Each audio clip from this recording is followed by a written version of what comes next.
আসসালামু আলাইকুম, কেমন আছেন সবাই? আশা করছি সবাই খুব ভালো আছেন। আল্লাহর অশেষ রহমতে আলহামদুলিল্লাহ আমরাও খুব ভালো আছি।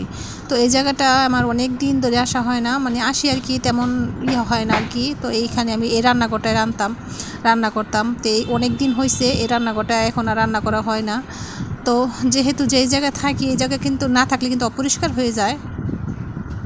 তো এইখানে আজকে দেখেন মাথার উপরে এরকম একটা তরতাজা সবজি মানে ঝুলতেছে, কার না ভালো লাগে বলেন? নিজে হাতে লাগানো সবজি, নিজের হাতে এরকম তরতাজা সবজি কিন্তু মানে খাইতে অনেক মজা লাগে, আর খাওয়াচ্ছে কিন্তু মানে দেখতে কিন্তু অনেক ভালো লাগে আর কি। তো মাথার উপরে এরকম একটা সবজি ঝুলতেছিল।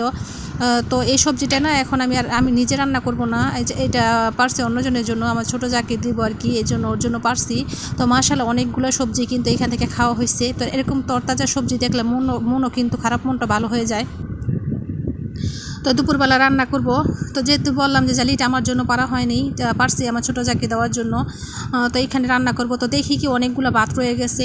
তো ভাতগুলো ফালাইতে না আমার অনেক মায়া লাগতেছিল যে ভাতগুলো ফালাই দিব, মায়া লাগতেছিল। তো যে দেখলাম যে ফ্রিজে মানে ডাল ছিল, অনেকগুলো ডাল ছিল, ডালগুলো উপরে ডালগুলো খাওয়া হয়ে গেছে, নিচে যে ইয়াগুলো থাকে, যে সাবাগুলো থাকে আর কি ডালের, ওইটা রয়ে গেছে।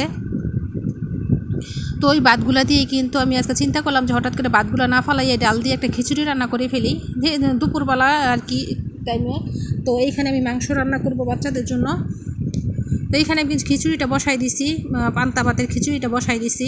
আর অন্য যে কিছু তরকারি ছিল, বাসি তরকারি ছিল, ওই খিচুড়িটা ক্ষেত্রে কিন্তু আমি বাসি তরকারিটা দিয়ে দিব। আর এইভাবে কিন্তু বাসি তরকারি দিয়ে খিচুড়ি রান্না করে খাইলে কিন্তু অনেক মজা লাগে। তো এইখানে আমি মাংসটা রান্না করব। তো মাংসটা রান্না করার জন্য এখানে আমি মশলাটা কষাই নিতেছি।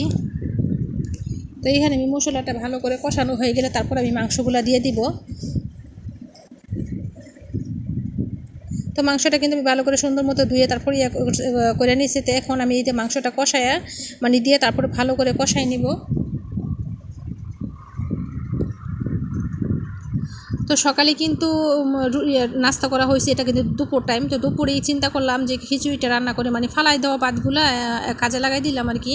তো যখন দুপুরবেলা খাইছিলাম অল্প একটু খিচুড়ি কিন্তু এইখানে হয়েছে, যেহেতু অল্প পরিমাণে ভাত ছিল। তো এই খিচুড়ি যখন ভাত খাইছে তখন কিন্তু আর এই ভাত আর কি খাইতে চায় না, বলতেছিল যে আমার বাচ্চারা যে আমাকে একটু খিচুড়ি দাও, একটু খিচুড়ি দাও। দেখা যায় সবাই একটু একটু করে খাইতে খাইতে না খিচুড়িটা সুন্দর মতো মানে খাওয়া হয়ে গেছে। তো দুর্ভাগ্যবশত কিন্তু রনক মানে খাইতে পারে না, সে স্কুলে ছিল। তখন সাইসা বলতেছিল যে আম্মু তুমি আমার জন্য একটু খিচুড়ি রাখলা না? পরে আমি বলছিলাম যে আবার বাবা তারকে আবার রান্না করে দিব। তো আরবে কিন্তু বলতেছিল যে মা এই ভাতগুলোর থেকে যেই ভাতগুলো দুপুরে রান্না করছে এই ভাতগুলোর মধ্যে পানি ঢেলে দিবা, সব পানি ঢেলে তারপরে এই খিচুড়ি আবার রাত্রে খিচুড়ি রান্না করে দিবা। মানে খিচুড়িটা এত মজা হয়েছিল কি বলবো, মানে সবাই যেমন তৃপ্তি সহকারে যদি আরও পাইতো তাহলে যেমন আরও খাইতো। যেহেতু অল্প একটু মানে খিচুড়িটা হয়েছে, আর অল্প সব জিনিসই না অনেক মজা লাগে। তো দেখবেন যে এই জিনিস অল্প হয় ওই জিনিস কিন্তু মানে মজাটা বেশি হয়। তো এইখানে আমি মাংসটা সুন্দর মতো কষাই নিব, কষায় তারপর আমি রেখে দিব। তো এই খিচুড়িটা রান্না করার জন্য কিন্তু খিচুড়িটা মানে বাগার দিতে হয়, যে পান্তা ভাতে যে খিচুড়িটা রান্না করে আর কি, এটা বাগার দিতে হয়। আর বাগারই কিন্তু এটার টেস্টটা কিন্তু বেশি বাড়ে।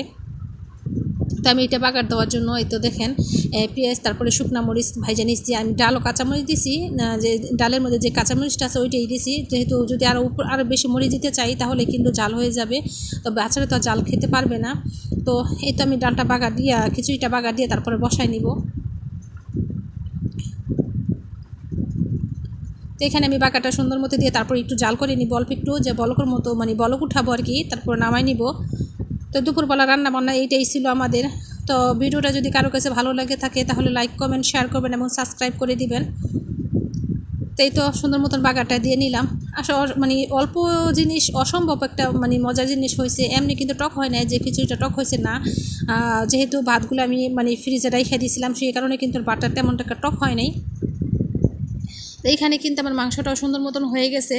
তো আমি যে জিরা ফাঁকি ছিল এই জিরা ফাঁকিটা কিন্তু আমি দিয়ে দিব মাংসতে, যেহেতু আমার তরকারিটা হয়ে গেছে। তো দুপুরবেলা রান্না বান্না এটাই ছিল, তাই তেমন আর কিছু কিন্তু রান্না করা হয়নি দুপুরে। তো এ পর্যন্তই আজকের ভিডিওটা। যদি ভালো থাকবেন সবাই।